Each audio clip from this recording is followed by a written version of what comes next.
The family sent the fattest daughter as a joke, but the mountain man fell in love instantly. Dust swirls on the main street as neighbors laugh behind their hands. A wagon creaks to a halt, and a young girl is pushed out, mocked, abandoned, left to walk into the freezing mountain night. She knocks on a lonely cabin door, expecting more ridicule, but the door swings open and instead of laughter, a hardened man scarred by war offers her a place by his fire.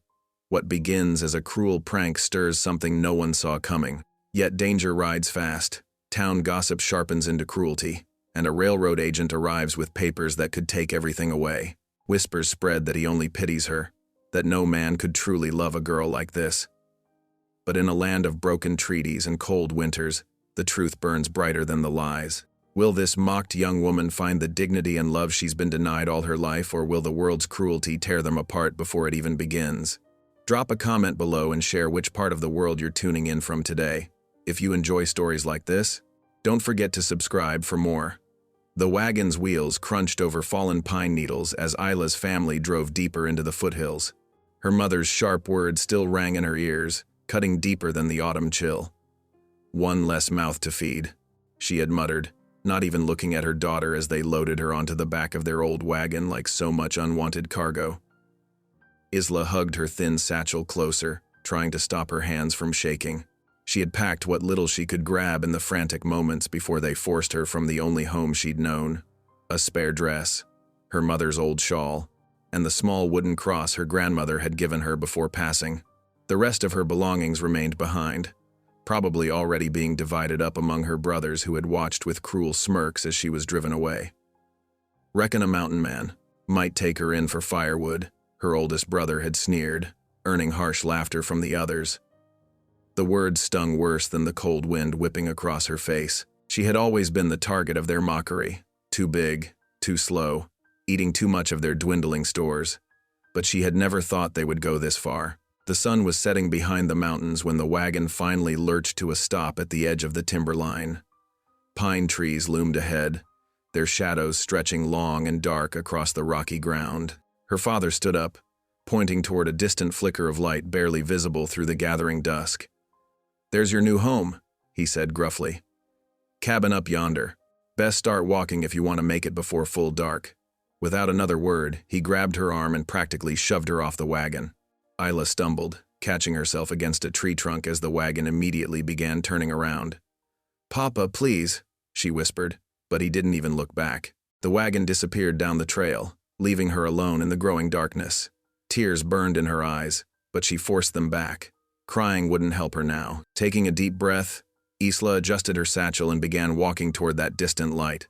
The ground was rough, scattered with loose rocks that threatened to turn her ankles. Every snap of a twig in the forest made her jump, imagining mountain lions or worse. The light seemed to barely grow closer no matter how long she walked. Her legs ached fiercely by the time she finally spotted the cabin through the trees. It was a solid structure of rough-hewn logs, with smoke curling from the stone chimney. A small barn stood off to one side, and she could make out the shapes of horses moving in a crude corral. Isla's heart pounded as she approached the cabin door. What kind of man lived so far from town? Would he be as cruel as her family? The stories she'd heard of mountain men were rarely gentle ones, but she had nowhere else to go, and the temperature was dropping rapidly as night settled in. Drawing on what little courage she had left, she raised her trembling hand and knocked on the heavy wooden door. For a long moment, there was only silence. Then she heard the scrape of a chair being pushed back, followed by heavy footsteps approaching the door. When it swung open, Isla had to stop herself from stepping backward. The man filling the doorway was tall and broad-shouldered, his face weathered by sun and wind.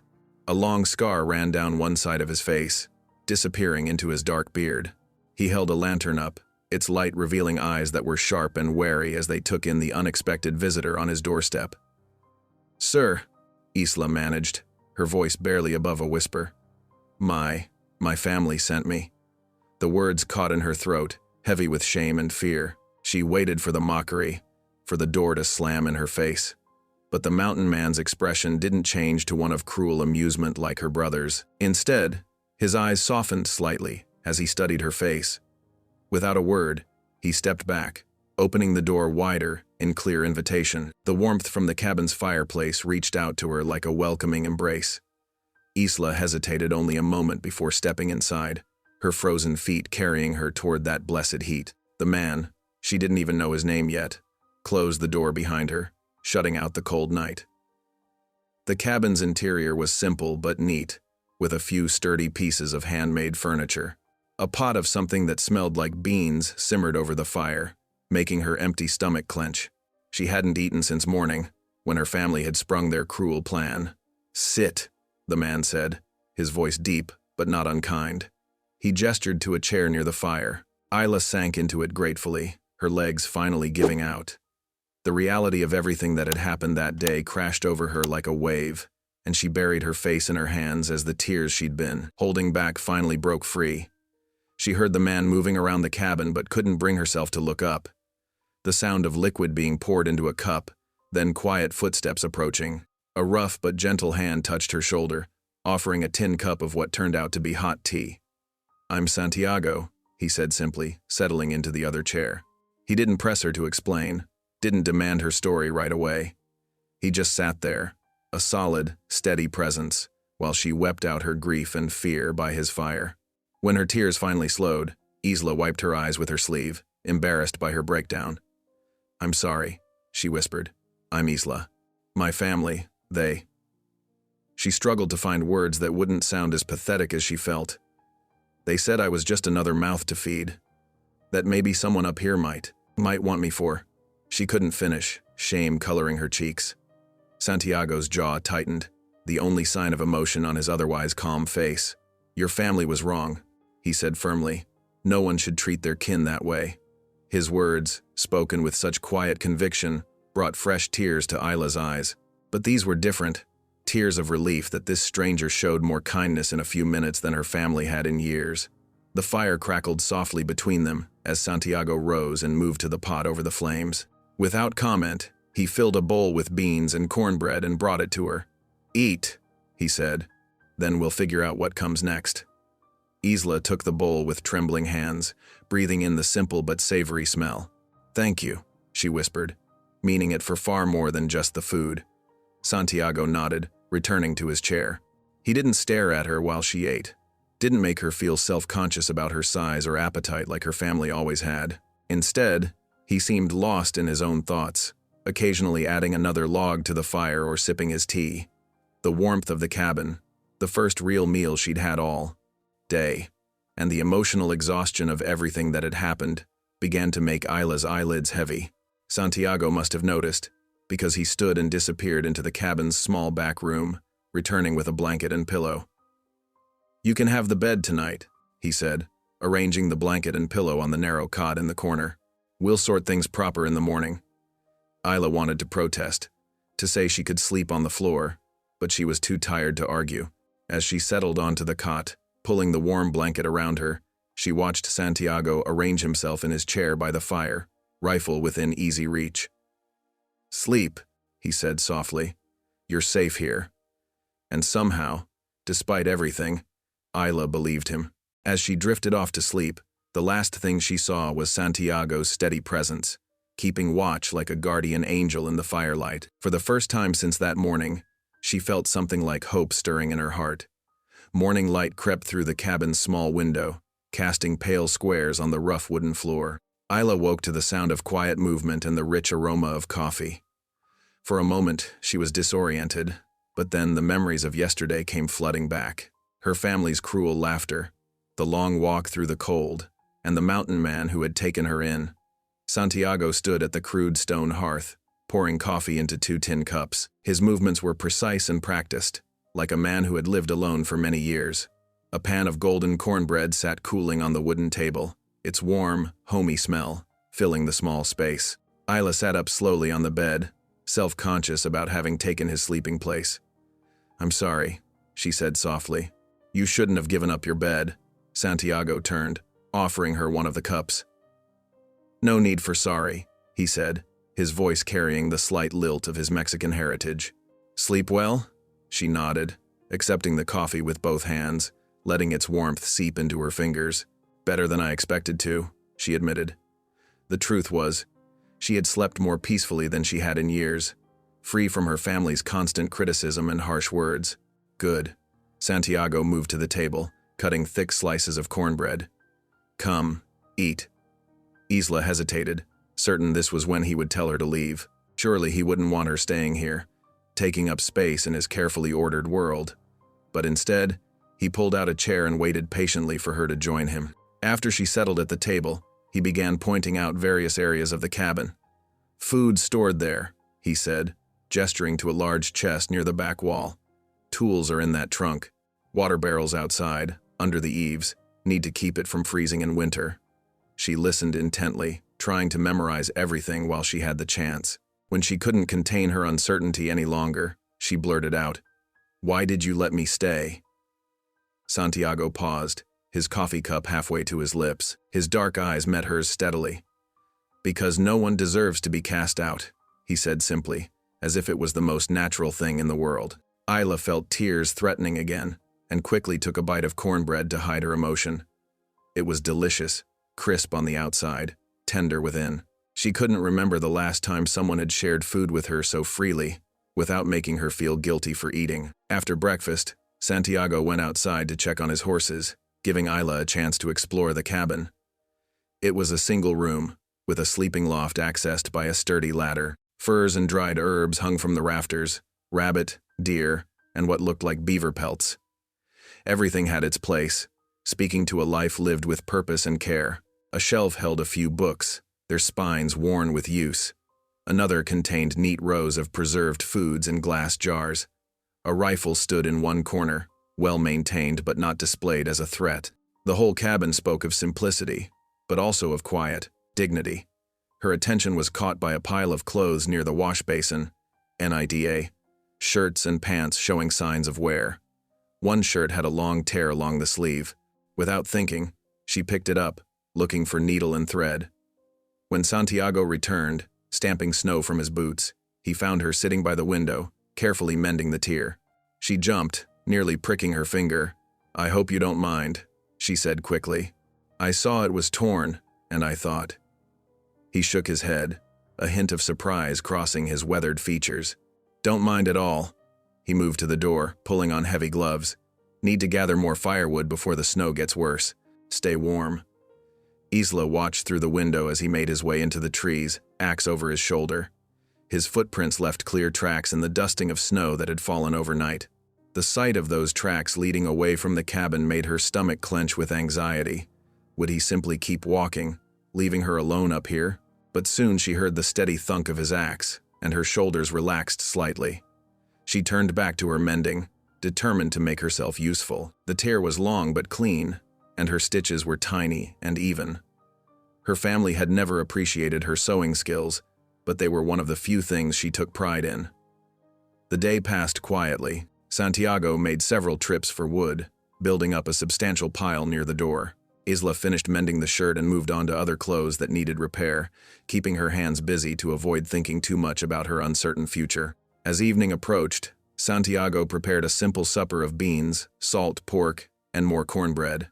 They ate in comfortable silence until Isla found herself speaking, the words tumbling out before she could stop them. "My family," she began, staring into her bowl. "They've always hated how I look. My size, I mean.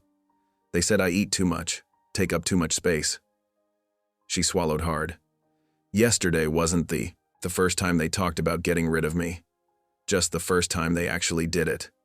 Santiago listened without interruption, his face betraying no judgment or disgust. When she finished, he was quiet for a long moment. Then he said, "Your worth isn't measured by your size, or by what cruel people say." His words, spoken with such quiet certainty, made Isla's chest ache. She had never heard anyone speak to her with such simple respect. Outside, snow began falling in earnest, thick flakes drifting past the window. The sound of the wind changed, becoming muffled and soft as the snow blanketed the mountain. Santiago built up the fire, then brought out extra blankets and a thin mattress stuffed with straw. "Take the bed," he said, laying out the pallet on the floor for himself. "But I can't keep taking your bed," Isla protested. "You've already done so much." Santiago shook his head firmly. "You take the bed," he repeated. I sleep fine here. Too tired to argue. Isla settled onto the narrow bed, pulling the blankets up to her chin. The fire cast dancing shadows on the walls, and the snow whispered against the windows. She watched as Santiago checked the door latch, added another log to the fire, and settled onto his pallet. "Santiago?" she whispered into the dimness. Thank you. For everything." He was quiet so long she thought he might have fallen asleep. Then his deep voice came softly through the darkness.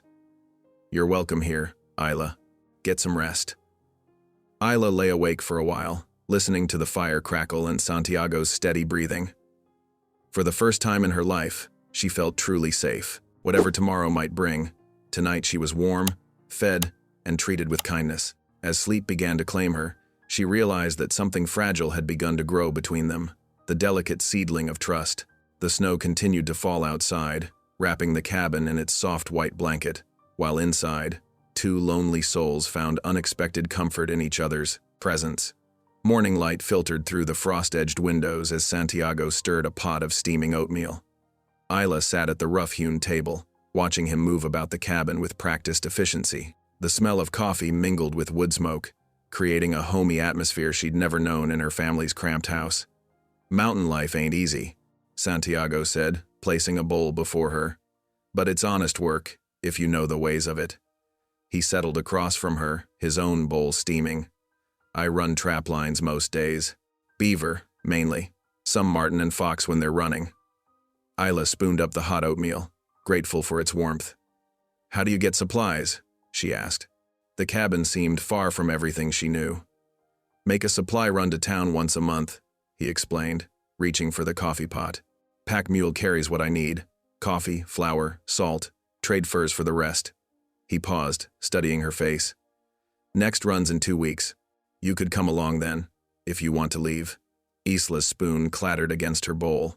Her throat tightened as familiar feelings of rejection washed over her. Of course he wanted to be rid of her. Who wouldn't? She stared down at her bowl, trying to hide her hurt, but Santiago wasn't finished. "It's your choice," he said quietly. "You should choose, not be forced, like you were before." His dark eyes held no judgment, only understanding. "Whatever you decide, I'll help you get where you want to go." The knot in Isla's throat loosened slightly. I'd like to stay," she whispered. "For now, if that's all right." Santiago nodded, as if he'd expected nothing else. "Then you should learn about trap lines." He rose from the table, gathering their empty bowls. "We'll check them today." After breakfast, Santiago brought out 2 pairs of snowshoes. He showed Isla how to strap them on over her boots, demonstrating the wide-legged walking stance needed to keep from tripping. The leather bindings felt strange, and the wooden frames seemed impossibly large. "These were my wife's," he said quietly, helping her adjust the straps. It was the first personal detail he'd shared, and Isla noted the past tense but didn't press for more. The morning air bit sharp and clean as they set out. Santiago led the way, carrying his rifle and a canvas bag for any catches. Isla followed in his tracks, concentrating on keeping her balance. The snowshoes felt awkward, and every few steps she stumbled. But she refused to complain. Her family's taunting voices echoed in her head. Lazy, useless, burden. And she set her jaw, determined to prove them wrong. Even as sweat dampened her back and her legs burned with the unfamiliar exercise, she pressed on. Santiago set a steady pace through the snow-laden forest. He stopped occasionally to point out tracks, rabbit here, deer there, teaching her to read the stories written in the snow. At each trap, he showed her how to check it properly, how to reset it if empty, how to humanely dispatch any caught animal. "Never waste a life," he said solemnly, demonstrating how to skin a trapped rabbit. "Show respect, use everything you can." The sun climbed higher as they worked their way along the trap line. Isla's skirts grew heavy with snow, her hands raw from cold despite her mittens. But each time Santiago glanced back to check on her, she straightened her spine and kept moving. He noticed her determination. More than once, she caught him watching her with something like approval in his eyes. It made her stand taller, push harder, even as her muscles screamed in protest. Darkness was falling by the time they turned back toward the cabin. Santiago lit a brass lantern, its warm glow creating a small circle of light in the gathering dusk. Isla's legs trembled with exhaustion, but she felt a deep satisfaction. She had done it. She hadn't quit. The cabin windows glowed welcome through the trees. Inside, Santiago stoked the fire while Isla changed out of her wet clothes, hanging to them near the hearth to dry. Her hands shook as she tried to pin up her damp hair. "Sit," Santiago said, gesturing to the chair nearest the fire. He moved to the kitchen area, where a pot of rabbit stew had been simmering all day. The rich aroma filled the cabin, making Isla's mouth water. As he handed her a bowl, she couldn't help but smile. "I never thought I'd help catch my own supper," she said. Santiago's mouth curved slightly. "You did well today. Not everyone takes to snowshoes their first time. I nearly fell a dozen times, but you got back up." He served himself and sat in the other chair. That's what matters up here. The praise, simple as it was, warmed her more than the fire.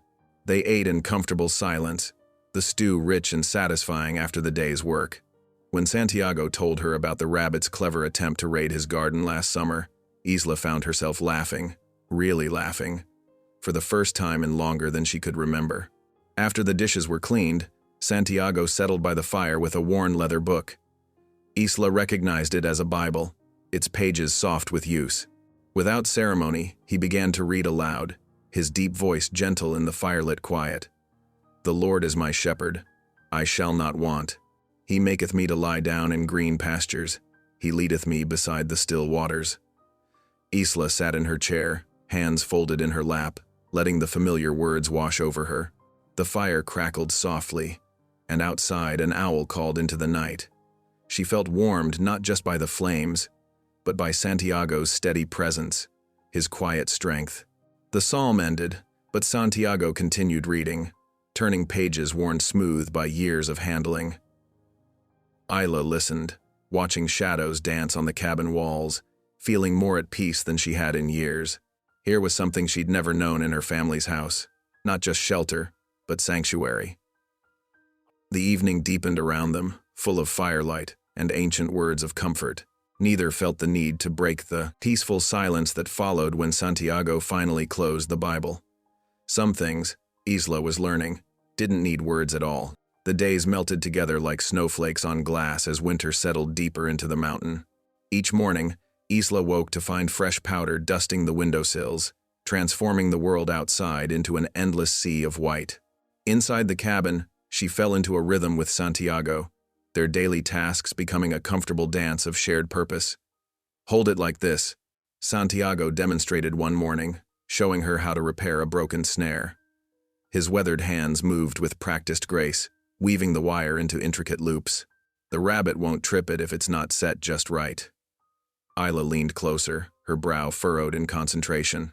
Her fingers, still tender from working with rough materials, mimicked his movements. The wire resisted at first, but she persisted until the loops matched his exactly. "Good," he nodded, testing her work. "You've got steady hands." The praise, simple as it was, made her chest warm. All her life, she'd been told she was too clumsy, too slow. But here, in this quiet cabin, she was discovering abilities she never knew she had. Santiago taught her the art of preparing hides, showing her how to scrape and stretch them properly. "Waste nothing," he reminded her often. "Everything the mountain gives has purpose." She learned to keep the wood stove burning at just the right temperature, adding logs when the flames dipped too low and adjusting the damper to control the heat. The constant warmth became her responsibility, one she took pride in maintaining. One afternoon, while Santiago was chopping wood outside, a sharp cry drew Isla to the door. She found him clutching his left palm, blood seeping between his fingers.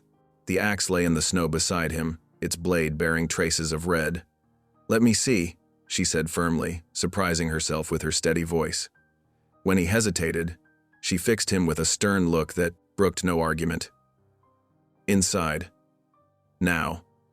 In the cabin's light, she examined the cut, deep but clean. Without being told, she fetched the tin of medical supplies she'd noticed on a high shelf.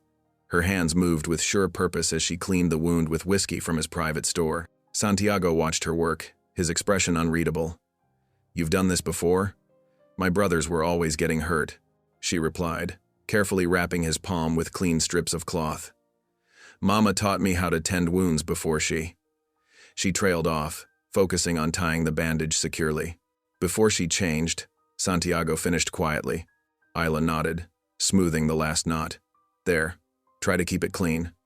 That evening, as snow fell in soft curtains outside, Isla stirred a pot of venison stew, the cabin filled with the rich aroma of meat and herbs, making her stomach growl appreciatively. Santiago sat at the table, testing the flexibility of his bandaged hand.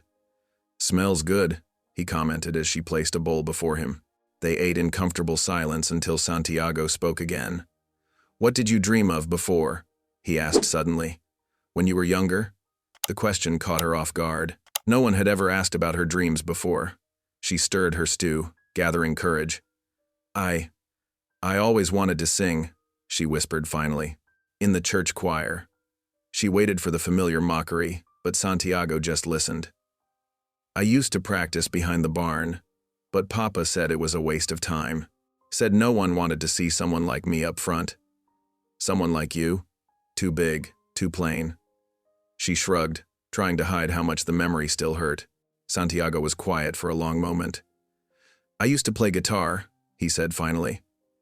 "At the mission where I grew up, before the wars."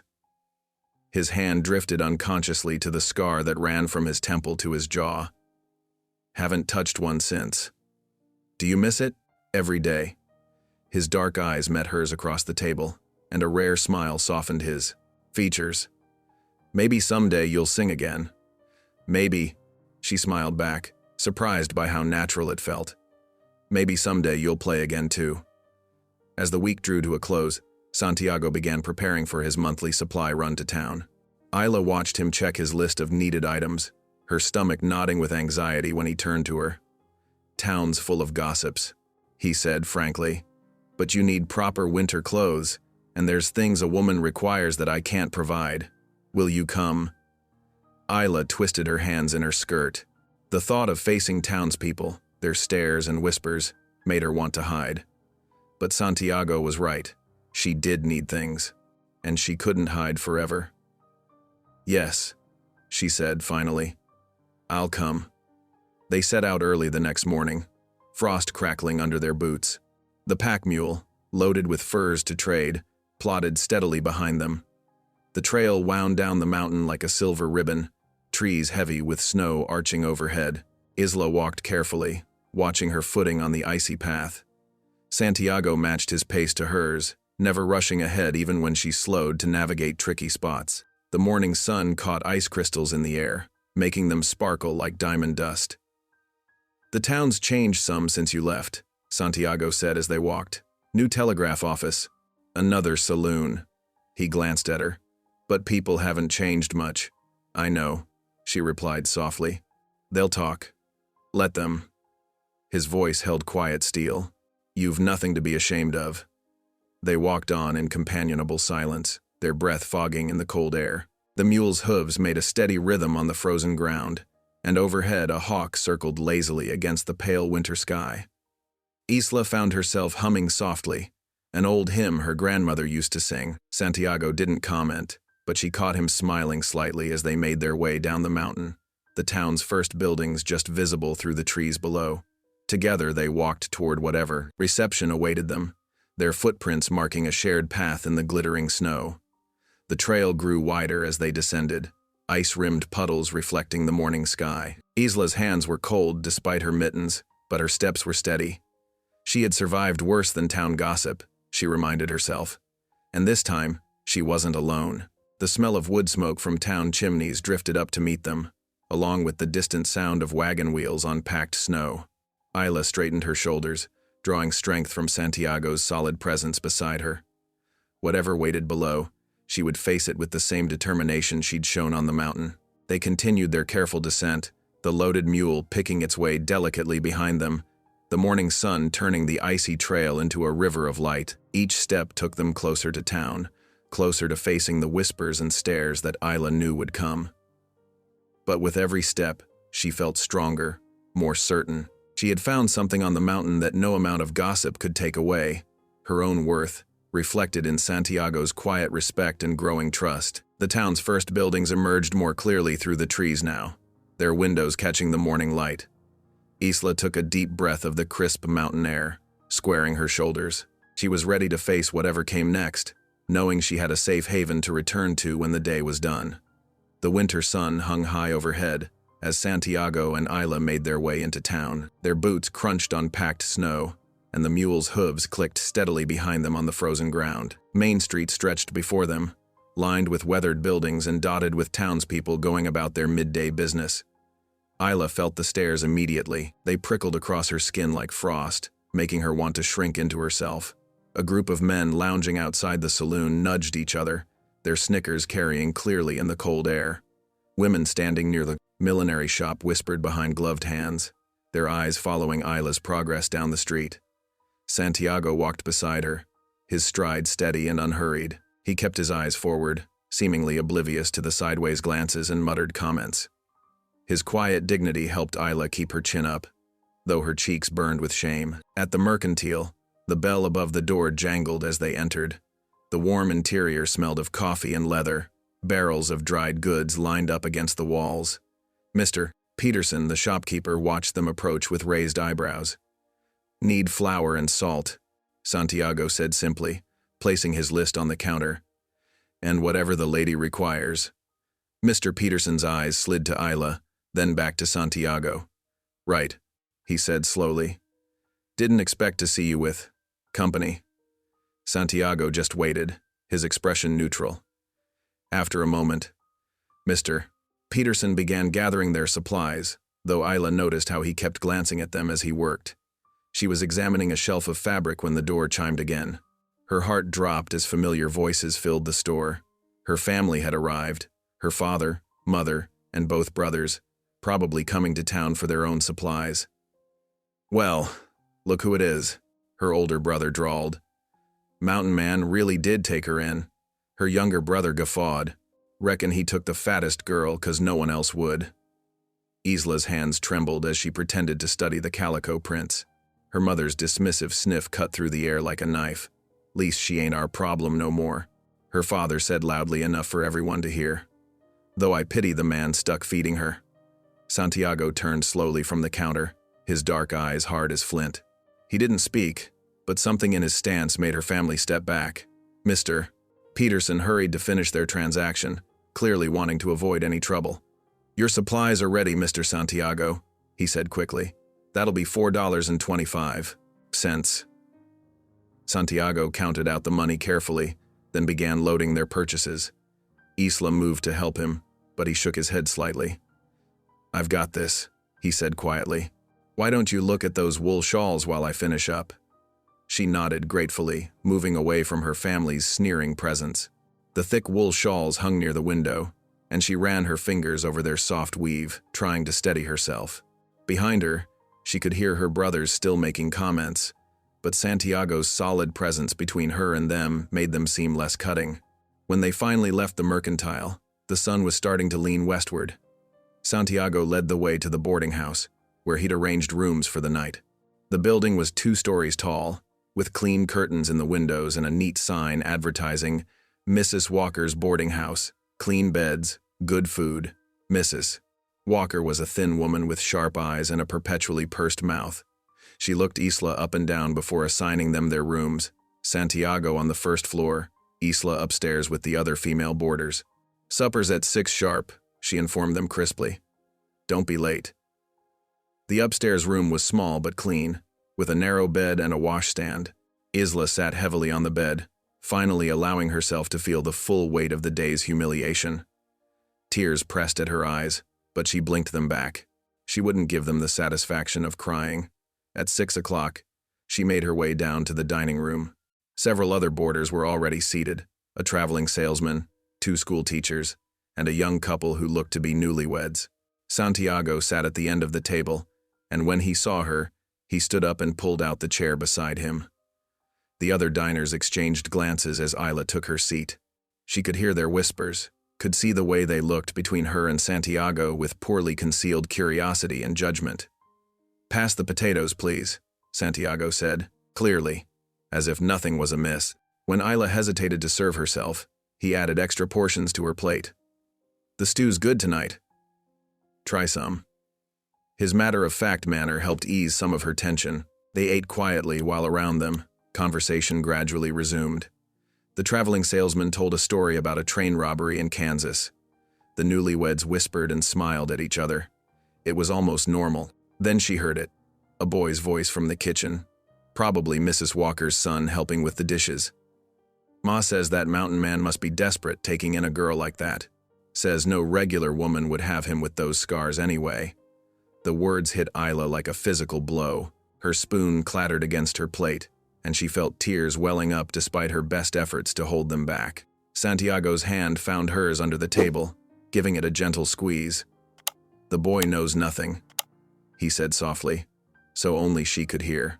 "His words have no power unless you give it to them." She nodded, forcing herself to take another bite of stew, though it tasted like ashes in her mouth. Santiago kept his hand on hers, his calloused palm warm and reassuring against her fingers. After supper, while the other boarders gathered in the parlor, Santiago led her to the quiet front porch.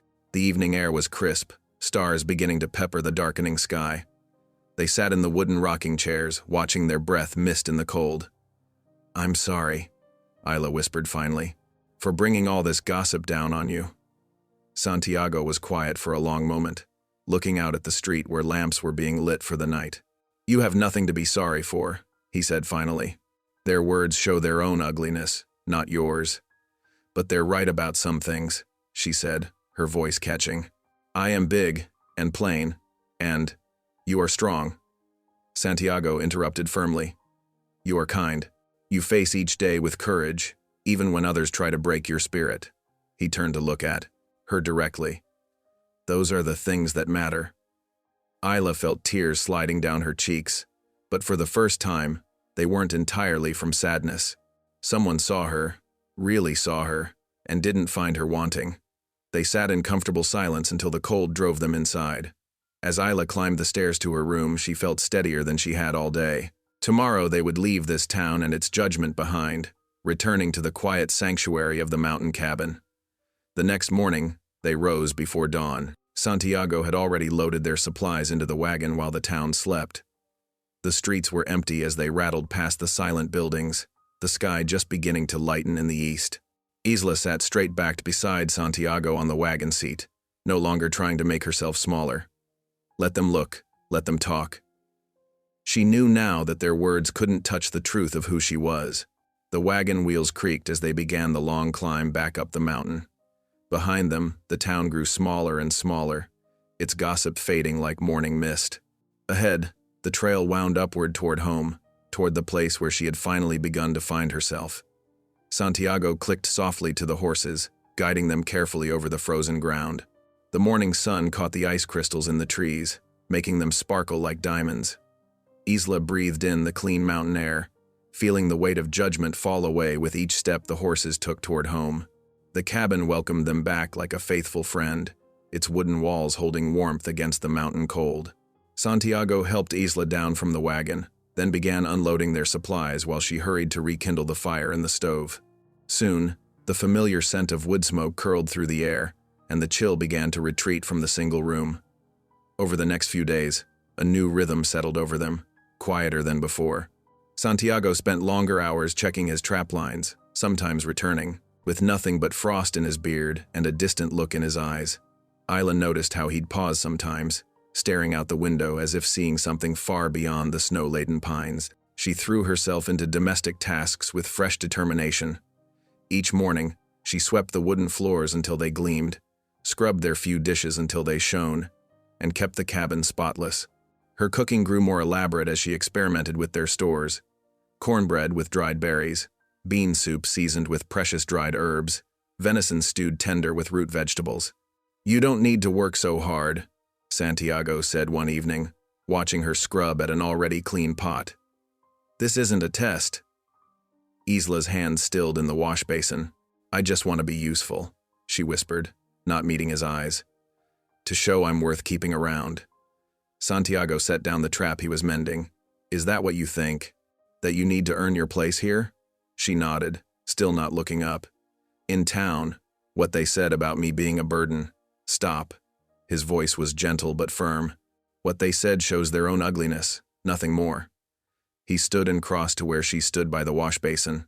You showed real courage that day, facing them with dignity. Finally, Isla raised her eyes to meet his. I almost couldn't. I wanted to run and hide. Her hands twisted in her apron. But you stood beside me, proud and tall, like their words couldn't touch you. It made me feel stronger. Santiago's expression softened. Their words did touch me. Not for myself. I've heard worse. But seeing how they hurt you. He shook his head. You deserved better. The fire crackled in the stove, filling the silence between them. Outside, snow began to fall again, thick flakes dancing in the gathering dusk. Later that evening, Isla sat in her usual spot by the fire, mending socks by the light of a tin lamp. Santiago cleaned his rifle nearby, his movements careful and practiced. The familiar tasks had become a comfort to them both, a quiet way to share space without need for words. But tonight, Isla's thoughts kept returning to the scars she'd glimpsed on Santiago's hands and face, silvery lines that spoke of old pain. Finally, her curiosity overcame her hesitation. Santiago? Her voice was soft in the firelit quiet. Would you tell me about your scars? His hand stilled on the rifle. For a long moment, he said nothing, and Isla feared she'd overstepped. But then he set the weapon aside and turned to face her. It was years ago, he began, his voice low and measured. I was young, full of fire and certain I knew right from wrong. When the army needed scouts who knew the territory, I signed on without hesitation. Isla set aside her mending, giving him her full attention. Santiago's eyes were distant, seeing something far beyond the cabin walls. The fighting was brutal. Both sides did things I wish I could forget. His hand unconsciously traced the longest scar that ran from his temple to his jaw. This one came from a raid that went wrong. We were supposed to protect a supply train, but instead, he fell silent, lost in memory. You don't have to tell me if it's too painful, Isla said softly. Santiago shook his head. No, perhaps it's time someone knew. He drew a deep breath. There was a mission that changed everything. We found a village, women, children, elders. Our orders were to clear the area. I refused. His voice grew hoarse. Some of the other scouts. They didn't refuse. I tried to stop them. That's when I got most of these scars. Isla's heart ached for the pain in his voice. Without thinking, she reached out and touched his hand. He started slightly but didn't pull away. After that, I couldn't stay, couldn't trust myself among people anymore. The mountain seemed cleaner somehow, simpler. He looked down at where her hand rested on his. Until you came. Aren't you afraid I'll judge you for your past? Isla asked quietly. Santiago met her eyes. Are you? She shook her head. No. You chose mercy when others chose cruelty. That's what matters. Something in his face eased at her words, as if a long-carried burden had lightened slightly. Outside, the snow fell harder, wrapping the cabin in white silence. The storm would last for days, they both knew, cutting them off from the town below. But neither minded. As the weeks passed, the snow piled deeper around the cabin. Their world narrowed to the space between the walls, the daily tasks of survival, and the growing warmth between them. Santiago began joining Isla for evening prayers, something he hadn't done since his mission days. One night, as the wind howled outside, Isla opened her worn Bible. The lamplight caught the gilt edges of the pages, making them gleam like gold. She began to read from the Psalms, her voice soft but clear in the firelit room. The Lord is my shepherd, I shall not want. To her surprise, Santiago's voice joined hers, the words coming back to him from long memory. He maketh me to lie down in green pastures. He leadeth me beside the still waters. Together, they read the ancient words of comfort, their voices blending in the quiet room. When they finished, Santiago remained silent for a long moment. I had forgotten, he said finally, how peace feels. Isla smiled gently. It never truly leaves us. Sometimes we just need help finding it again. The fire popped, sending sparks up the chimney. Outside, the wind's voice had softened to a whisper, and the snow fell in gentle waves. Inside, the cabin held its own kind of sanctuary, not perfect, not without shadows, but warm with understanding and trust. Santiago rose to add another log to the fire. As he sat back down, he seemed more at ease than Isla had ever seen him. The rigid set of his shoulders had softened, and the wariness that usually haunted his eyes had given way to something calmer. "Thank you," he said quietly. "For what? For listening, for not turning away from the truth of what I was." He stoked the fire, watching the flames dance. Most people, when they learn about the war years, they see only the scars, only the violence. They don't want to know the rest. "I see you," Isla said simply. "All of you. The scars are part of your story, but they're not all of it." Santiago nodded slowly, understanding the gift she offered. Acceptance without judgment, compassion without pity. In return, he gave her what she had always longed for, a place where she could simply be herself, without trying to be smaller or quieter or less visible. The evening deepened around them, and the fire burned low. Neither moved to light another lamp or bank the coals for the night. There was comfort in simply sitting together, sharing the peace they had found in this mountain sanctuary. Outside, the snow continued to fall, building walls of white that separated them from the world below. But inside the cabin, something else was building, a foundation of trust, of shared faith, of understanding that went deeper than words. Each evening prayer, each quiet conversation, each moment of acceptance added another layer to this new structure growing between them. As Isla finally rose to prepare for sleep, Santiago spoke once more. "Your prayers," he said softly. "They remind me of the mission chapel, of what it felt like to believe in goodness before the war showed you otherwise?" She finished gently. He nodded. "I thought that part of me was dead, but perhaps it was just sleeping. Faith is like that," Isla said, smoothing her skirt. "It waits patiently until we're ready to find it again." Santiago smiled slightly, the expression softening the scars on his face. "Like mercy, like hope, like home," Isla added quietly, and saw in his eyes that he understood all she meant by that simple word. The mountain air grew softer as winter's grip loosened. Patches of bare ground emerged between melting snowdrifts, and the creek's ice began to crack and shift. Santiago watched the changes from his cabin door each morning, noting how the sun climbed higher, bringing warmth back to the ridges. One clear morning, as birdsong filled the air, Santiago approached Isla as she hung laundry on the line. "The trails are firm enough for riding now," he said, gesturing toward the higher slopes. "Would you like to see the wildflowers coming up?" Isla's face brightened. "I'd love to." She glanced down at her work. "Just let me finish here." Santiago nodded, heading to the lean-to where he kept his horses. He chose his gentlest mare for Isla and his own sturdy gelding for himself. As he saddled them, he could hear Isla humming softly while she worked, a sound that had become as familiar to him as the creek's rushing or the wind in the pines. When she joined him, he helped her mount, showing her how to grip the reins properly. Though she'd ridden before, these mountain trails required more skill. She listened carefully to his instructions, determination clear in her expression. They set out slowly, following a winding path that climbed through stands of aspen. Their horses' hooves made soft thuds against the damp earth, and the leather of their saddles creaked rhythmically. Santiago led the way, occasionally glancing back to make sure Isla was managing well. "Look there," he said, pointing to a sunny slope where tiny blue flowers dotted the ground. "The first shooting stars are opening." Isla leaned forward in her saddle, eyes wide. "They're beautiful, like little stars fallen to earth." They rode higher, the view opening up around them. The valley spread out below, a patchwork of melting snow and emerging green. Santiago guided them to a protected meadow where the sun had already coaxed more flowers from the soil. Delicate white spring beauties, bold yellow glacier lilies, and patches of purple pasque flowers. "This seems like a good place to rest," Santiago said, dismounting. He helped Isla down, steadying her as her feet touched the ground.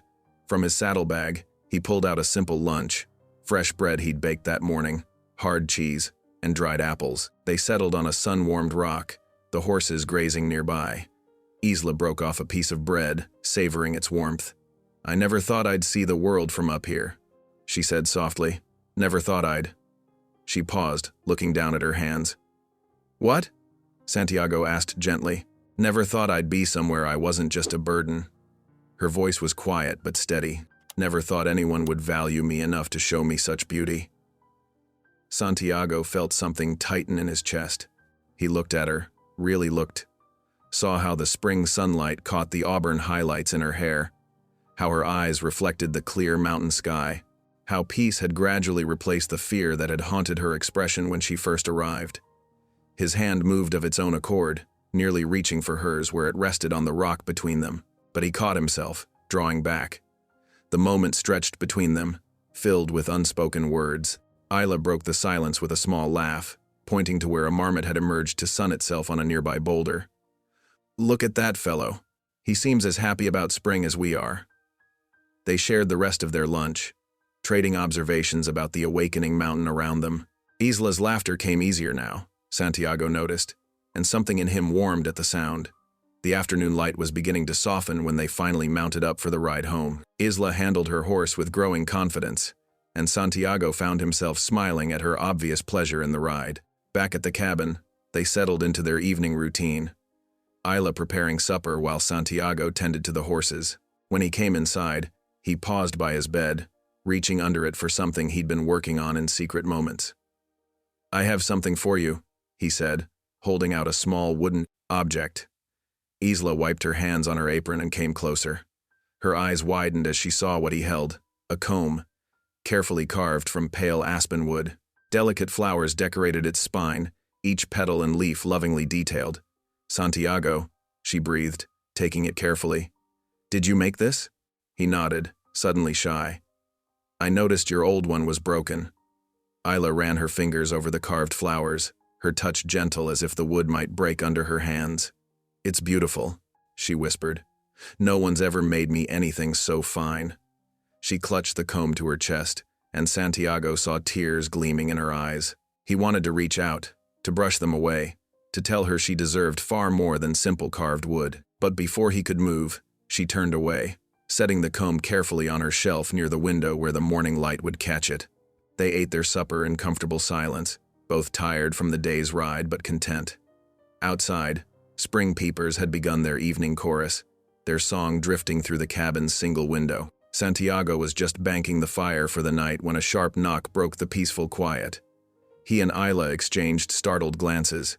Visitors were rare, especially at this hour. Moving cautiously, Santiago opened the door. A man stood there, city-dressed despite the mud on his boots. His coat was fine wool, and a watch chain glinted at his vest. Good evening, the man said smoothly. I apologize for the late hour.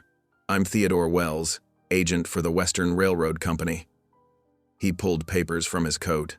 I'm here about this property. Santiago's body tensed, but he kept his voice level. What about it? According to these documents, this land was deeded to the railroad by local landowners last fall. Wells held out the papers. I'm afraid your cabin is on railroad property. That's impossible, Santiago said firmly. I've lived here 10 years. This land was never claimed. Nevertheless, Wells's smile didn't reach his eyes. The deeds are quite clear, signed by several respected citizens down in the valley. Santiago took the papers, reading them carefully in the lamplight. The signatures were there, names he recognized from town, people who'd never set foot on this mountain. These claims are false, he said, handing the papers back. This land was free when I settled it. No one down there had any right to sign it away. Wells shrugged, tucking the documents away. The law says differently. But don't worry, the railroad is generous. You'll have time to make. And arrangements.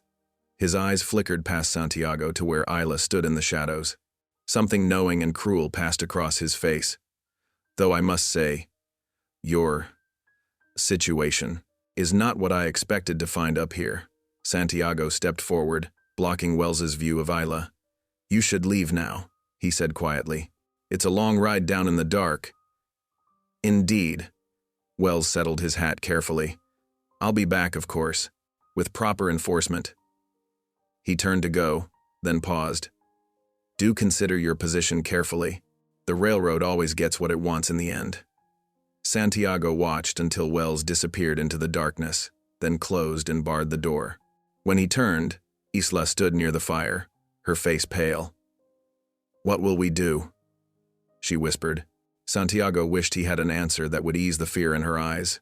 "We'll think of something," he said, trying to sound more confident than he felt. "This is our home. We won't give it up easily." Isla nodded, but her hands twisted nervously in her skirt. Santiago wanted to comfort her, to promise that everything would be fine. But he couldn't bring himself to speak words that might prove false. Instead, he moved to the fire, adding another log though the night was mild. The flames leaped up, pushing back the shadows that seemed to have crept closer with Wells's visit. But they couldn't quite dispel the worry that had entered their peaceful world. They sat up late. That night, neither wanting to sleep, both aware that something precious had been threatened. The wooden comb sat on its shelf, catching the firelight, a reminder of the joy they'd shared just hours before. Now it seemed like a fragile thing, as vulnerable as their claim to this mountain home. The morning sun had barely crested the mountains when Santiago and Isla set out for town. Their horses' hooves kicked up small clouds of dust from the trail, still damp with spring dew. Neither spoke much as they rode, both weighted down by worry over the railroad agent's threats.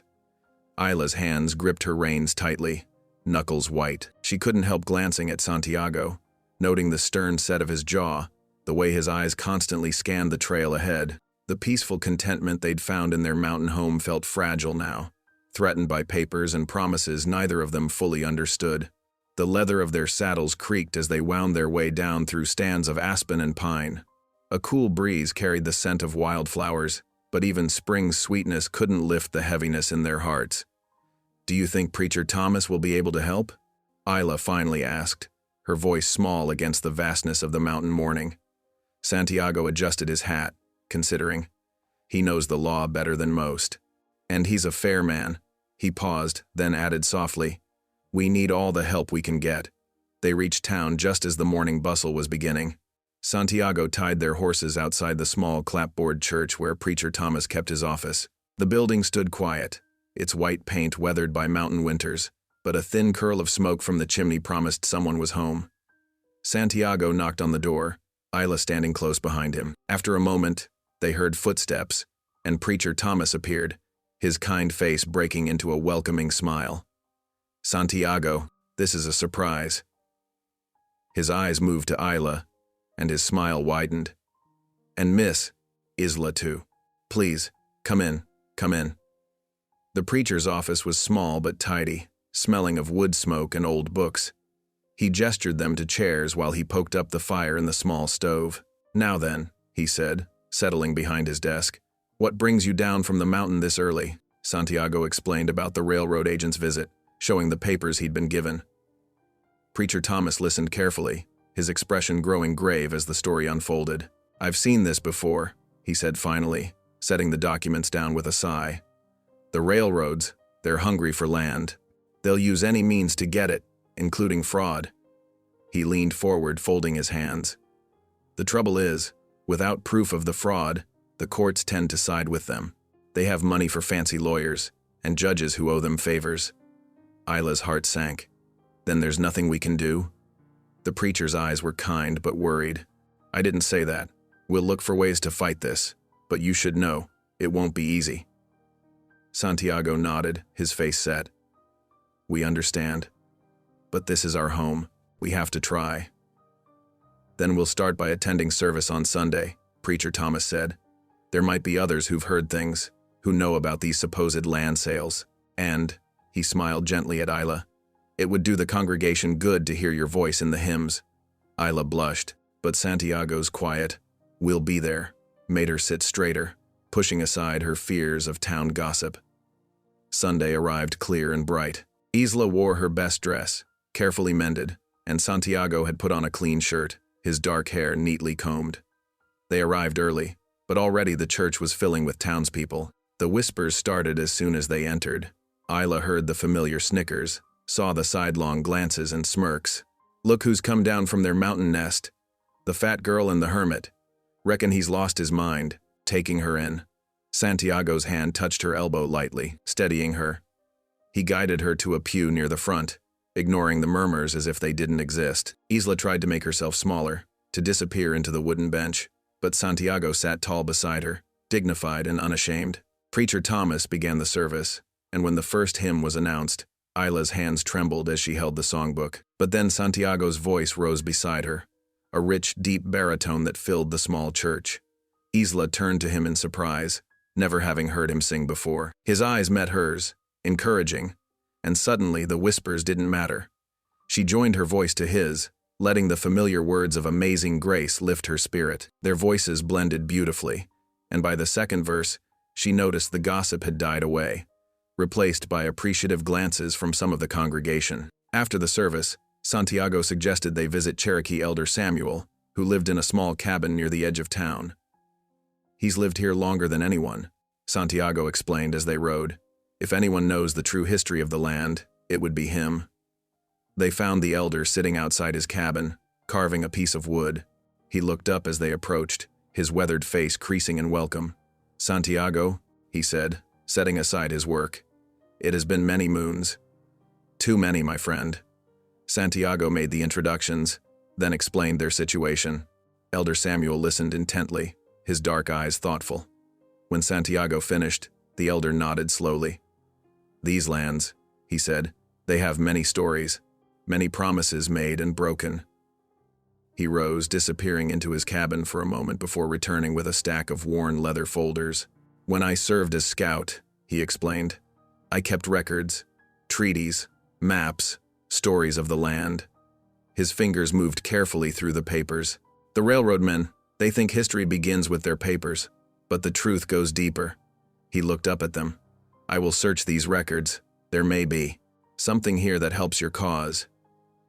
"Thank you," Santiago said softly, and Isla saw the deep respect between the two men. The sun was setting by the time they reached their cabin again. Santiago built up the fire while Isla prepared a simple supper of beans and cornbread. Neither felt much like eating, but they sat together at the small table, the lantern casting warm light between them. After the dishes were cleaned, Santiago took down his Bible, as had become their custom. But instead of reading, he set it aside and turned to Isla. "I need to tell you something," he said, his voice rough with emotion. Isla's heart quickened. "What is it?" "When you first came here," he paused, gathering his thoughts. "I knew you thought yourself a burden, and maybe I thought the same, at first." His eyes met hers in the lantern light. "But I was wrong. These months with you here, you're not a burden. Isla, you're the best part of my life." Tears welled in Isla's eyes, spilling down her cheeks.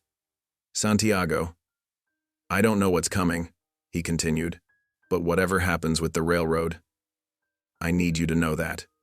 "Thank you," she whispered, her voice thick with tears. "Thank you for seeing me, for making me feel worthy." They sat in silence for a moment, the fire crackling softly. Then Santiago opened the Bible, and together they prayed for guidance, for strength, for the home they'd built together.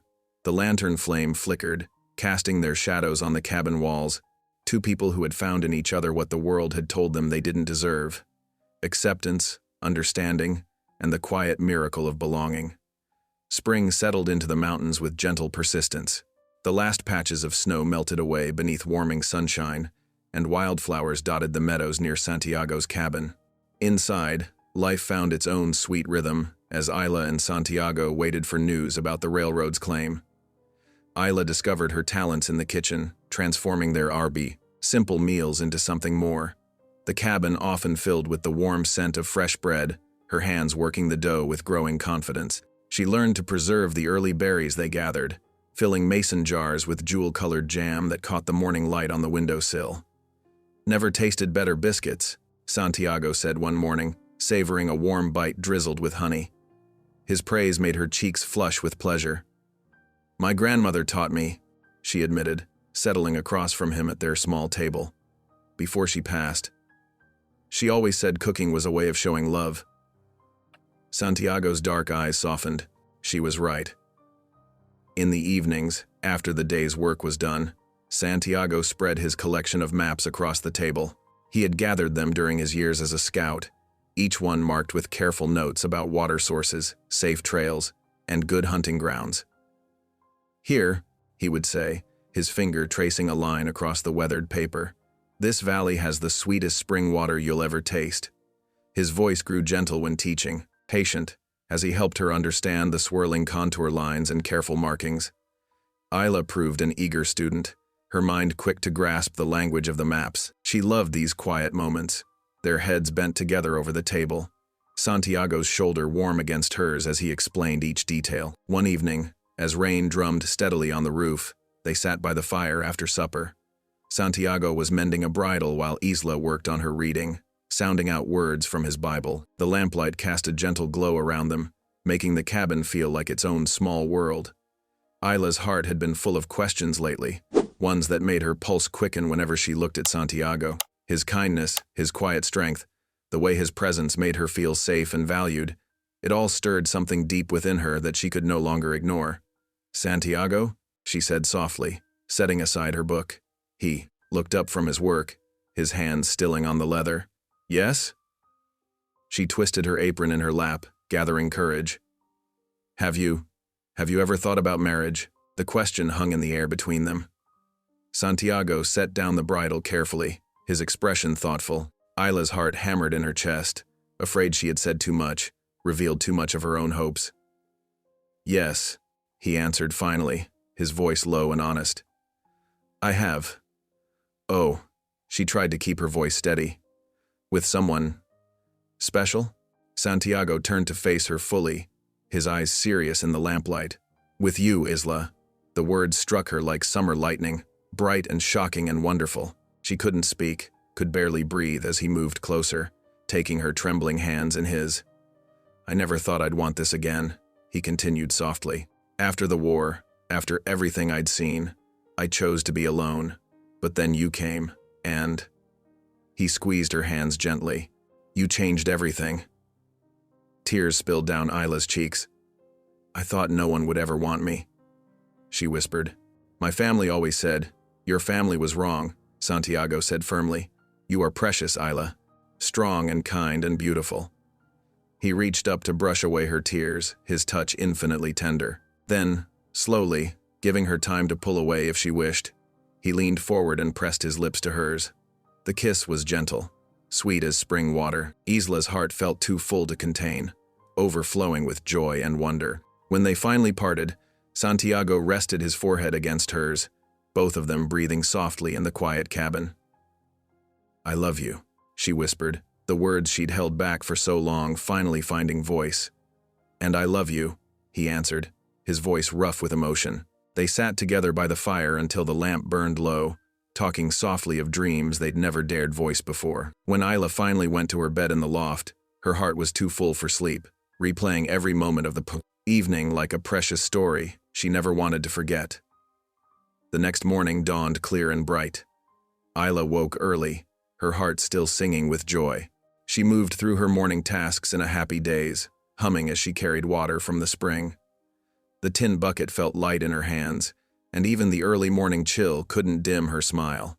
Santiago watched her from the cabin door, his own heart full of plans. He would ask her properly, he decided, with a ring and all the ceremony she deserved. Perhaps they could be married in the little church in town, with Preacher Thomas officiating. He imagined Isla in a white dress, singing their hymns together as husband and wife. But life had other plans that morning. As Isla returned with the water, they heard hoofbeats approaching. Santiago's expression darkened as he recognized the railroad agent's sleek bay horse. "Stay inside," he told Isla quietly, moving to meet the unwelcome visitor. The agent dismounted with practiced ease, his polished boots incongruous against the cabin's packed earthyard. He held a leather folder filled with papers, his manner coolly professional. "Mr. Santiago," he said with a slight nod, "I trust you've had time to consider our previous discussion?" "There's nothing to consider," Santiago answered evenly. "This land is mine, legally homesteaded." The agent's smile didn't reach his eyes. "I'm afraid that's not accurate." He withdrew a document from his folder. "According to our records, this parcel was sold to the railroad some months ago. I have here an official notice. You have 30 days to vacate the premises." "Isla," watching from the cabin window, saw Santiago's shoulders stiffen. "We won't leave," he said firmly. "You misunderstand," the agent replied. "This isn't a negotiation. 30 days, or we'll have the sheriff remove you." He held out the paper. "I suggest you start packing." Santiago took the document but didn't look at it. "We'll see about that." The agent shrugged, already turning back to his horse. 30 days, sir. I'd hate to see this get unpleasant." They watched him ride away, the morning sunshine suddenly feeling colder. Isla stepped out onto the porch, her hand finding Santiago's. "What will we do?" she asked softly. Santiago's fingers tightened around hers. "We'll fight," he said. "This is our home now, yours and mine. I won't let them take it." Isla leaned against his shoulder, drawing strength from his determination. The threat of losing their home cast a shadow over their newfound joy, but it couldn't dim the love that had bloomed between them. Whatever came next, they would face it together. "I should check the garden," Isla said after a moment, squeezing his hand. "The peas need tending." Santiago nodded, understanding her need for the comfort of routine. As she moved toward the small vegetable patch, he heard her begin to sing again, softer now, but still strong and sweet. The sound wrapped around his heart like a promise. He looked down at the notice in his hand, then deliberately folded it and tucked it away. They had 30 days to find a solution, 30 days to protect what they'd built together. His hand touched his pocket, where he'd been carrying his mother's ring for the past week, waiting for the right moment. The railroad might threaten their land, but they couldn't touch what mattered most, the love that had grown between two lonely souls, as steady and true as the mountains themselves.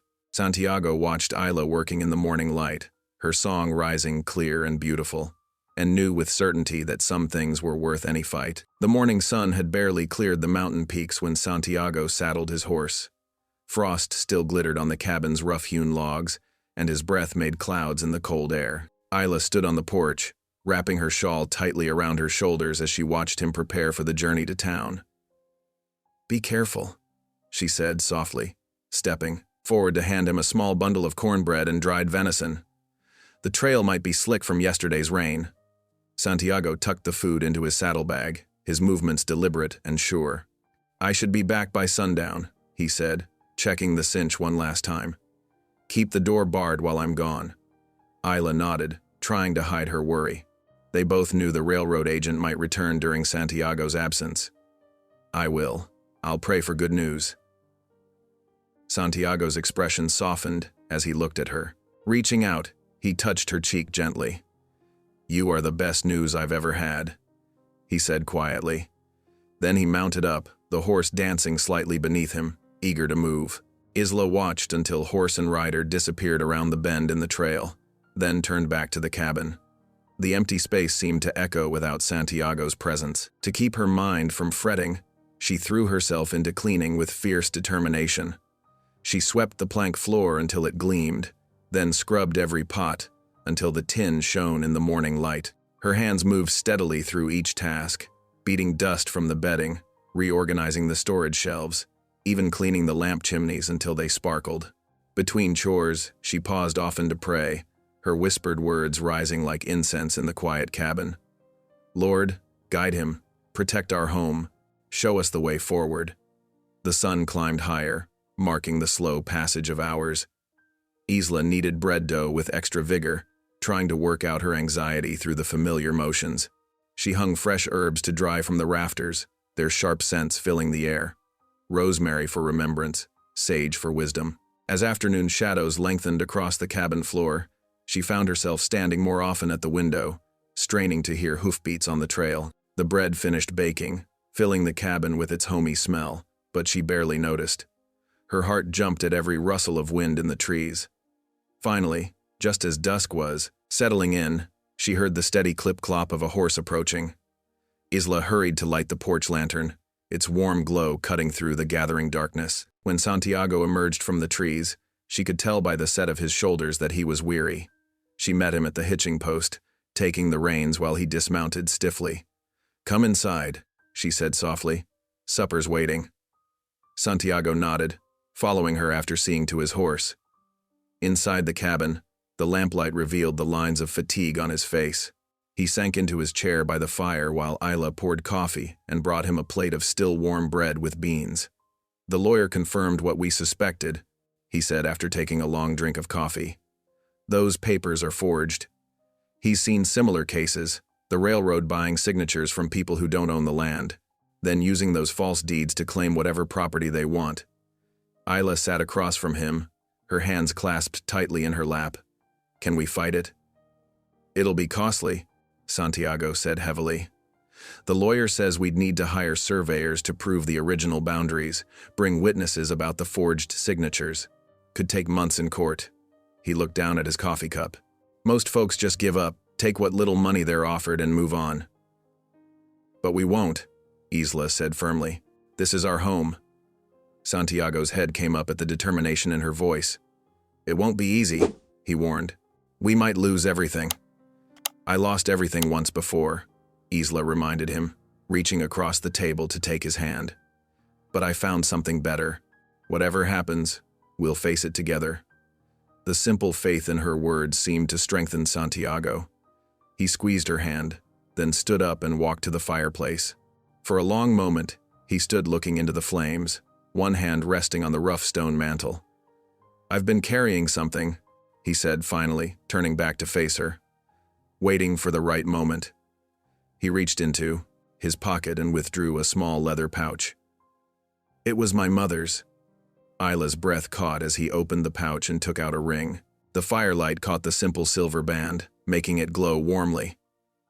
Santiago crossed back to where she sat, then, to her amazement, went down on one knee beside her chair. "Isla," he said softly, "I know our future is uncertain, but I'm certain about one thing. I want to face whatever comes with you as my wife." He held up the ring. "Will you marry me?" Tears spilled down Isla's cheeks as joy bloomed in her heart, bright as sunrise. "Yes," she whispered. "Oh, yes." With trembling fingers, Santiago slipped the ring onto her hand. It fit as if it had been made for her.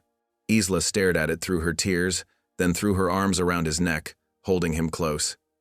"I love you," she said against his shoulder. "No matter what happens with the railroad or anything else, that won't change." Santiago's arms tightened around her. "I love you too," he murmured, "more than I ever thought possible." They sat together by the fire, talking softly of plans. The little church in town would be perfect for a simple ceremony. Preacher Thomas, who had shown them such kindness, could perform the service. They would go next week, Santiago decided, before the railroad's deadline drew too near. "We'll need witnesses," Isla said, her fingers playing with the ring that already felt like it had always belonged there. "The Cherokee elder and his wife might stand with us," Santiago suggested. "They've been good friends to us both." Isla nodded, remembering how the elder's wife had taught her about local herbs and healing plants. That would be perfect. The fire crackled softly as they continued planning, their quiet joy filling the cabin like music. Outside, an owl called into the darkness, and the wind whispered through pine needles. But inside, Santiago and Isla sat close together, their hearts beating in time, their future stretching before them like a path through the mountains. Challenging, perhaps, but beautiful in its promise. Later, as Isla prepared for bed, she paused by the window, holding her hand up to catch the lamplight on her ring. The silver band gleamed, a perfect circle of promise. Whatever the railroad might try to take from them, she thought, they couldn't touch this most precious gift, the love that had grown between two wounded hearts, healing them both. Santiago watched her from across the room, his heart full of tenderness. He had come to these mountains seeking solitude, thinking loneliness was his destiny. Instead, he had found completion in this brave, gentle woman who had arrived on his doorstep that cold night, changing his world forever. "Good night," Isla said softly, climbing the ladder to her loft. "Good night, mi amor," Santiago replied, the Spanish endearment falling naturally from his lips.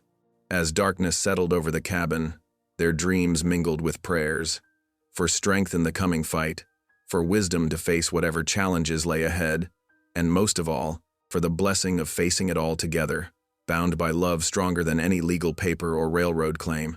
The morning dawned clear and crisp, as Santiago and Isla prepared for their journey into town. She stood before the small mirror nailed to the cabin wall, carefully tying the sky-blue ribbon Santiago had given her into her dark hair. The silk caught the early light, making her smile at her reflection.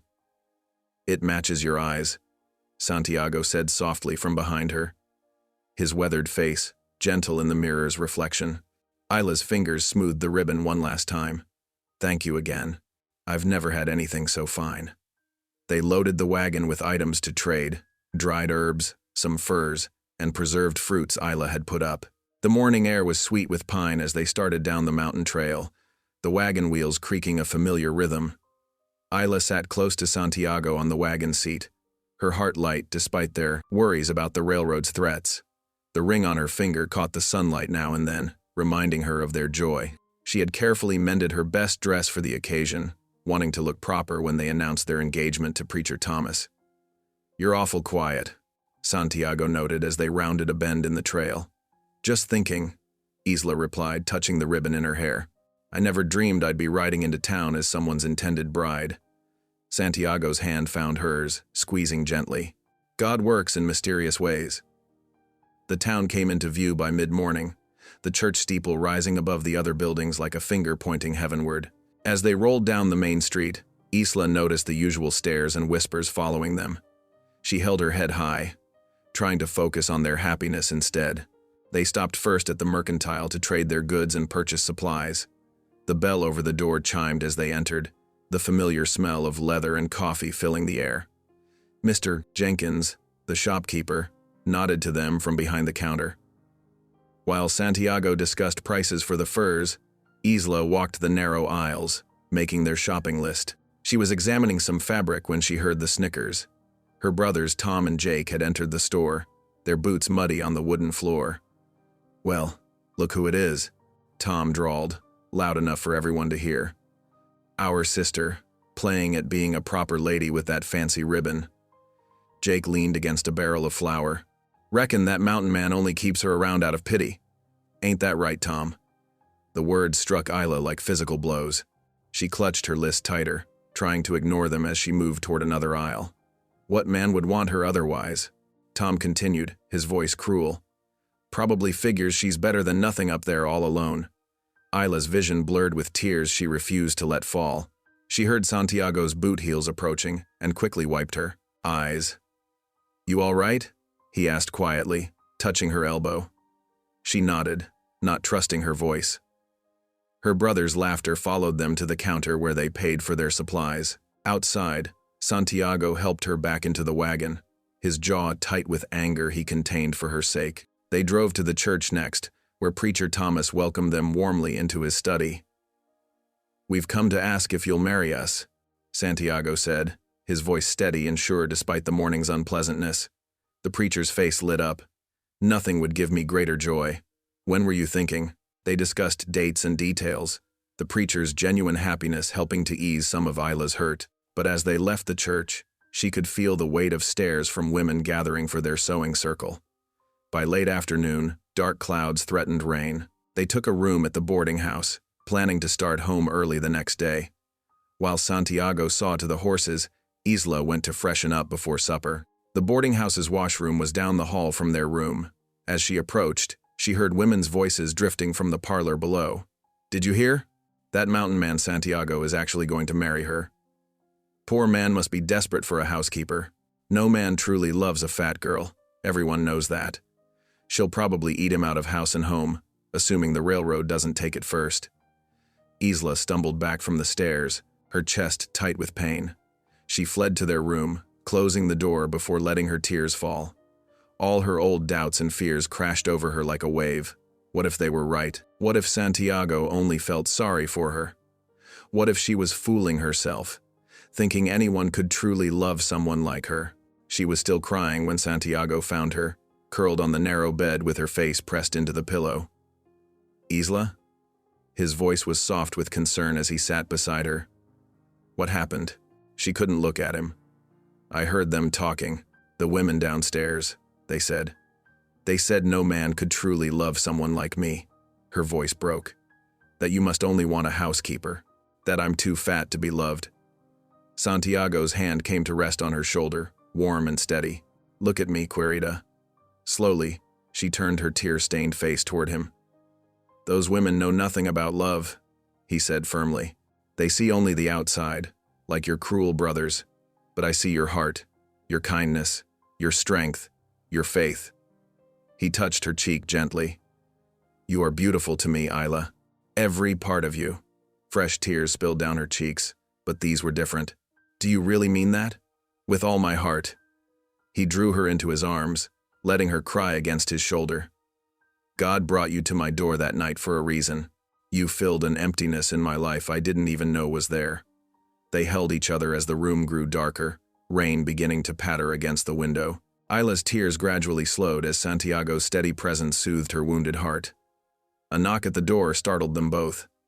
Santiago rose to answer it, his expression hardening when he saw who stood there. The railroad agent stepped into the room uninvited, his polished boots clicking on the wooden floor. "I hope I'm not interrupting anything." Touching. His smile didn't reach his eyes. "I just wanted to remind you that your time is running short. 2 weeks left before we begin legal proceedings to remove you from railroad property." Santiago's voice was cold. "That land has been my home for 10 years. Your papers are forged, and we can prove it. Can you?" The agent raised an eyebrow. "Courts tend to side with progress, Mr. Santiago. With the railroad. Fighting us will only cost you money you don't have." He glanced at Isla, his lip curling slightly. "Though I see you've found someone to help keep your bed warm while you can." Santiago took a threatening step forward, but Isla caught his arm. The agent smiled again and backed toward the door. 2 weeks, he repeated. "Take the offer we made, $500 for the land. It's more than generous for a squatter's cabin." He tipped his hat mockingly. "Good evening to you both." After he left, Santiago paced the small room like a caged mountain lion. The pressure of their situation weighed heavy in the air between them. "What are we going to do?" Isla asked quietly. Santiago stopped pacing and came to sit beside her on the bed. "We fight," he said simply. "Together." He took her hand, his thumb brushing over her ring. Unless you've changed your mind about marrying me. After everything today." "No," Isla said firmly, surprising herself with her certainty. "Those cruel words hurt, but they don't change what's in my heart." She squeezed his hand. "I love you, Santiago.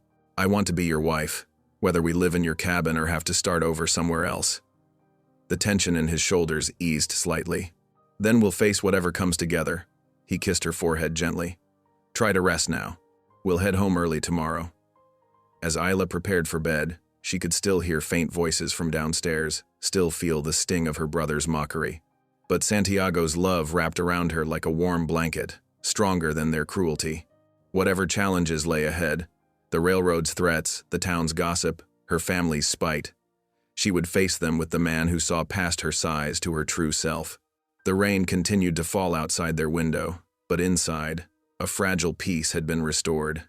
Not even the memory of the agent's threats could shake the certainty in Isla's heart that God had led her to exactly where she belonged, with Santiago, facing whatever storms might come, together. The journey back to the cabin was long and quiet. Hooves crunched through melting snow, and the wagon wheels creaked beneath their supplies. Isla kept her eyes fixed on the passing trees, her mind turning over and over, the cruel words from town. Though Santiago rode close beside her, she felt a growing distance between them, wider than the mountain valleys below. That evening, after they'd unloaded their supplies, Santiago grabbed his rifle. "Need to check the trap lines," he said, his voice tight with suppressed anger. "Might be gone a few days." Isla nodded, unable to meet his eyes. "Be careful," she whispered. He paused at the door, as if wanting to say more, then left without another word. The cabin felt suddenly vast and empty without him. Days passed slowly. Isla kept herself busy with chores, sweeping, cooking, mending. But in the quiet moments, doubt crept in like winter frost. She found herself studying her reflection in the window glass, seeing only what the townspeople mocked. Her family's words echoed in her mind. Useless, burden, unwanted. She prayed constantly, seeking comfort, but even her prayers felt hollow. "Lord," she whispered one evening, kneeling beside the bed, "if Santiago only pities me, please give me strength to leave. I couldn't bear to be a burden to him." On the 4th day, Dark clouds gathered over the mountains. Isla stood at the window, watching for Santiago's return while stirring a pot of beans. When she finally spotted him riding through the trees, relief flooded through her. Then shame followed. What right did she have to worry about him? He'd survived alone for years before she arrived. Santiago looked exhausted as he came through the door, his clothes mud-splattered from the trail.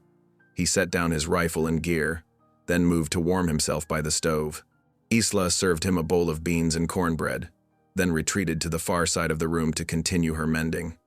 The silence between them grew thick as morning fog. Santiago ate quickly, then began cleaning his rifle, a task that usually brought him peace. But tonight his movements were sharp, angry. The railroad agent's threat seemed to hover in the air like smoke. Isla's hands trembled as she tried to thread her needle. A tear splashed onto the fabric she held, then another. She tried to wipe them away before Santiago noticed, but a small sob escaped. He looked up sharply. Isla? She couldn't hold it in any longer.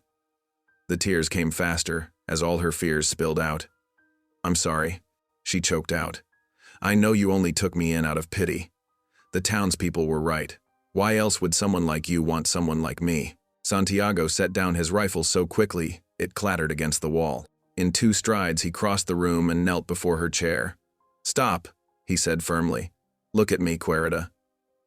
She forced herself to meet his gaze. His dark eyes were intense, almost fierce. Is that what you truly believe? He asked. That I pity you? Why else would you want to marry me? Her voice was barely a whisper. I'm not beautiful like other women. I'm too big, too clumsy. My own family didn't want me. And now I might cost you your home because I'm not strong enough to help fight the railroad. Enough. Santiago took her hands in his calloused fingers, gentle despite his firm tone. Listen to me carefully, Isla. The day you came to my door, I was a man half dead inside. The war left me with more than just scars on my skin. I chose solitude because I thought I was too damaged for human company. He touched her cheek, brushing away tears. But you changed everything. Your courage in facing each day, your kindness despite cruelty, your faith when mine had withered. You brought life back to this cabin. Back to me. Fresh tears spilled down Isla's cheeks, but Santiago wasn't finished. I don't pity you, mi amor. I admire you. I respect you. His voice grew hoarse with emotion. I love you. Not out of duty or loneliness, but because God sent me exactly the woman I need. But I'm not. You are beautiful to me, he interrupted. Every part of you. Your smile when you're cooking, your gentleness with injured animals, the way you sing hymns while you work, the strength in your heart that keeps you going despite what others say. He pressed his forehead to hers. I thank God every day for bringing you to my door. Isla's tears flowed freely now, but the ache in her chest was easing. She clutched Santiago's hands like a lifeline. I love you so much, she whispered. I've been so afraid of losing you. Never. He gathered her into his arms, holding her close as she cried against his shoulder. We face everything together now, Querida. The railroad, the gossips, all of it, together. They clung to each other as the fire crackled and rain began pattering against the roof. Gradually, Isla's tears slowed. The terrible distance that had grown between them these past days melted away like spring snow. Santiago pressed a kiss to her temple. I'm sorry I've been so angry lately. The railroad agent's threats. He sighed. I've been taking it out on the trap lines instead of talking to you. I understand, Isla said softly. This is your home. You built it with your own hands. Our home now, he corrected. Whatever happens. They stayed wrapped in each other's arms until the beans began to boil over on the stove. Isla reluctantly pulled away to tend to them, but her heart felt lighter than it had in days. Santiago's love was no mere pity. It was as real as the mountain beneath their feet. The next morning dawned clear and cold. They were sharing coffee by the stove when hoofbeats approached the cabin. Santiago reached for his rifle, but through the window they saw it was the Cherokee elder, Samuel, riding through the trees. Welcome, friend, Santiago said as he opened the door. Come in from the cold. The elder dismounted carefully, moving with the deliberate grace of his years. His eyes were bright with purpose as he entered the cabin. I bring news, he said, accepting the cup of coffee Isla offered, and documents. He pulled several folded papers from his coat. I have searched through the old treaties and records. This land where your cabin stands, it falls under the Treaty of Cedar Creek, signed in 1842. That treaty was never lawfully broken or superseded. Hope blazed in Santiago's eyes. What does that mean? It means, Samuel said, spreading the papers on the table, that the railroad's deed is invalid. They cannot claim land that was never legally available for sale. He pointed to various signatures and seals. These prove the treaty's boundaries.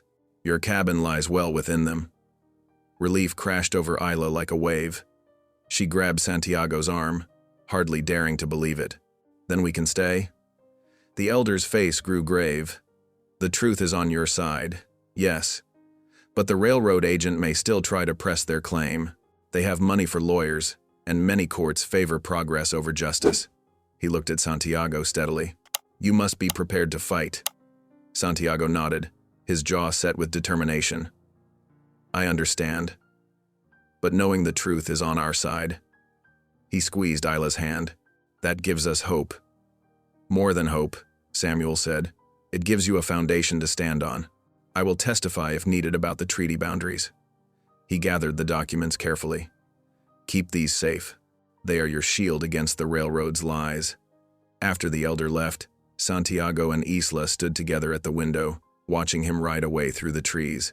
The morning sun caught the last patches of snow, making them glitter like diamonds. Whatever comes, Santiago said softly, we face it together. Isla leaned against his shoulder, feeling the solid strength of him. Together, she agreed. The railroad agent might still cause trouble, but they had truth on their side now. More importantly, they had each other, not out of pity or obligation, but out of real, enduring love. Faith bloomed in her heart like the first flowers of spring, pushing through winter's doubts. God had led her to this cabin, to this man, for a purpose. Whatever storms lay ahead, they would weather them side by side. Sunday dawned bright and cold, sunlight streaming through the cabin's frosted windows. Santiago stood before the small mirror, carefully buttoning his best shirt and smoothing his dark hair.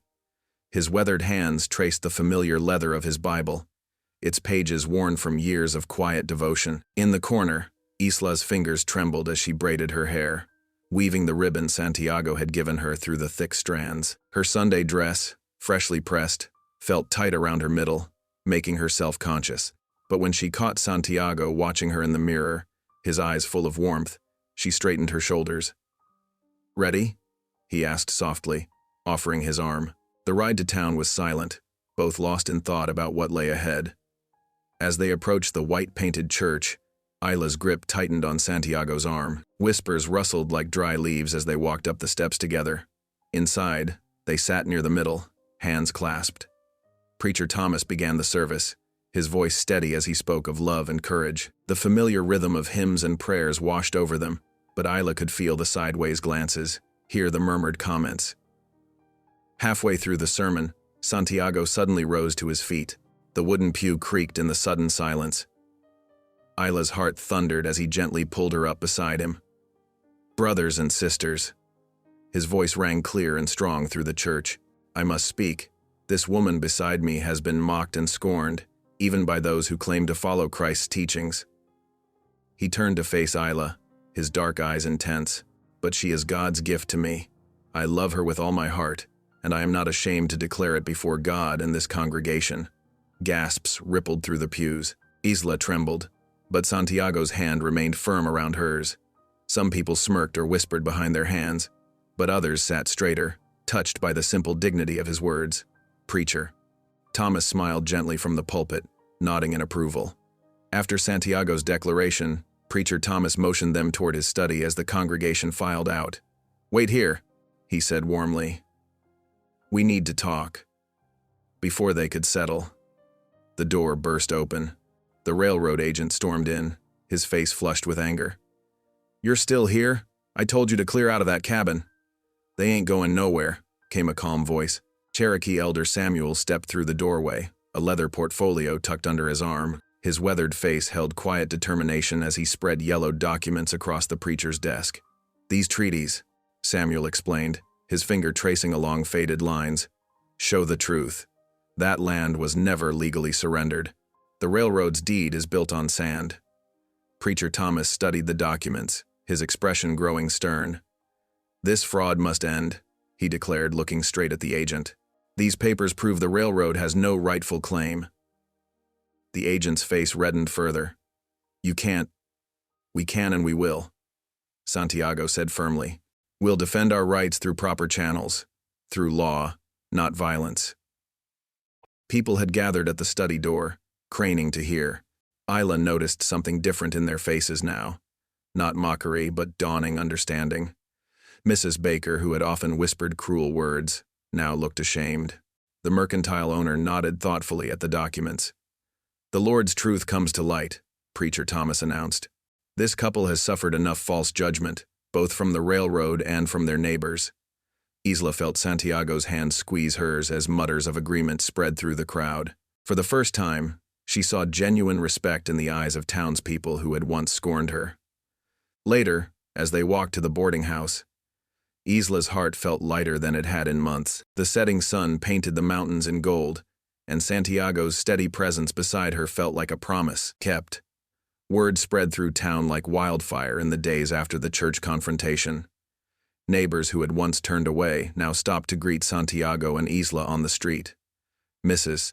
Baker brought them a fresh baked pie, her eyes downcast with shame. Even the mercantile owner offered store credit, saying he'd been wrong about them both. Preacher Thomas wouldn't hear of delay. Next Sunday, he insisted, his eyes twinkling. The Lord's house should witness this union.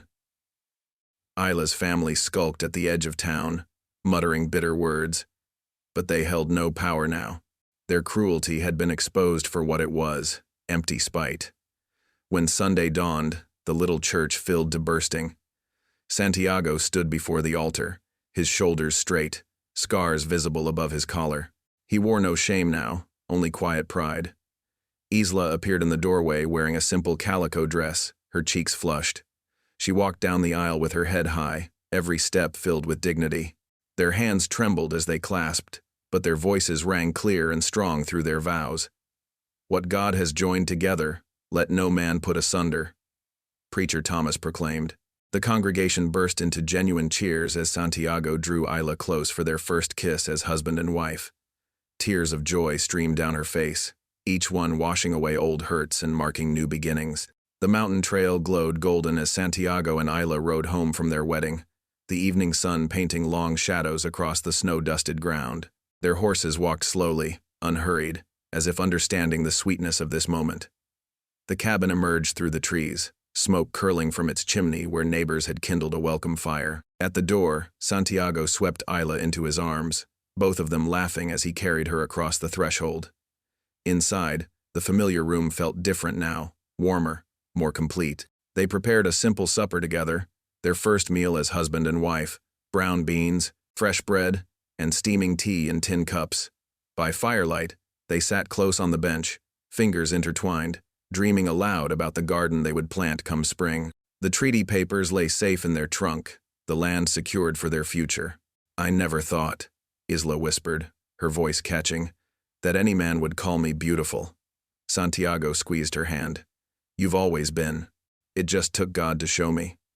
Together they knelt, offering evening prayers, their joined voices blessing their home with faith and love. Thank you for listening. Stories connect us in the most unexpected ways.